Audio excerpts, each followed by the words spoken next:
The easiest way to keep somebody out of your property or to get rid of squatters is to just keep them out in the beginning. Here's what you need to keep them out. The first thing you need, and most importantly, you need cameras with remote monitoring 24/7. Now, let me get into remote monitoring, what that means. That means there's a third-party company that is getting paid to watch that camera, because these thieves are smarter than you. You think, I know what you're thinking, oh, I'm just going to get a Ring cam, and I got it on my cell phone, I can see, so I'll get an alert, and then I'll just save money. I don't want to pay that $50 a month subscription fee to have somebody else watch the camera. Well, when do you think they're breaking into the property? They're going to watch your contractors. What time do contractors work? Contractors work from like 6 in the morning to 4 to 6 p.m. So the thieves are going to break in at between 8 and 4 in the morning. 8 p.m. and 4 in the morning. That's when they're breaking in. And usually later, 12, midnight, 1 a.m., 2 a.m., they're going to come in. You're not going to get that alert. You're going to be dead asleep. You need somebody with remote monitoring who also has speed dial to the police. The police in a place like Philadelphia, they will respond in 2 minutes. And I've done this. You guys don't maybe know this, but in the middle of COVID, break-ins were like going crazy. People were breaking in, stealing stuff to sell because people were hungry. Everybody was out of work, sitting at home with nothing to do. So they started stealing out of properties. Break-ins went up like 1,000%. It was crazy. So I set up cameras on all properties all across the city, and I started catching thieves. I hired somebody from Southeast Asia because the time zone was swapped.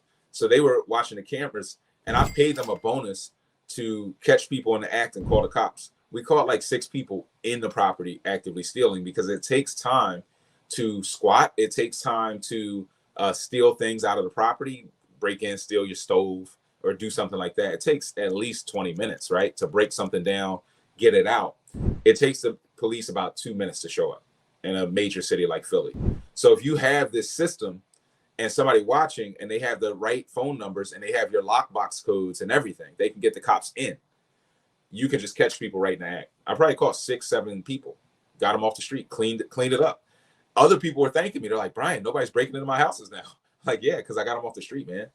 But this system will save you more than having physical security, boarded up windows, reinforcing your doors, all of those things.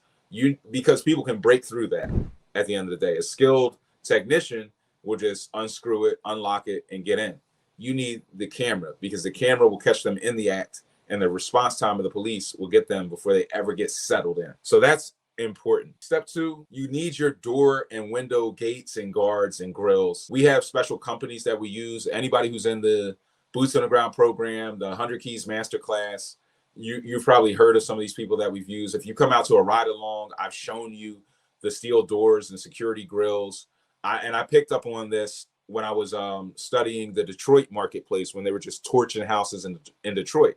And I was like, man, how are they keeping people out? And I started seeing these companies that all they do is put these steel guards and gates on their properties. This is something that you want to do on your vacant properties. If you make it look difficult to break in, they'll go somewhere else.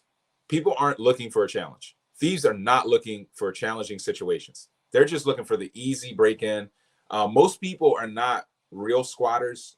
A real squatter is trying to stay there, even if you confront them. Most of these people are just looking for somewhere to sleep tonight, especially in C-class neighborhoods.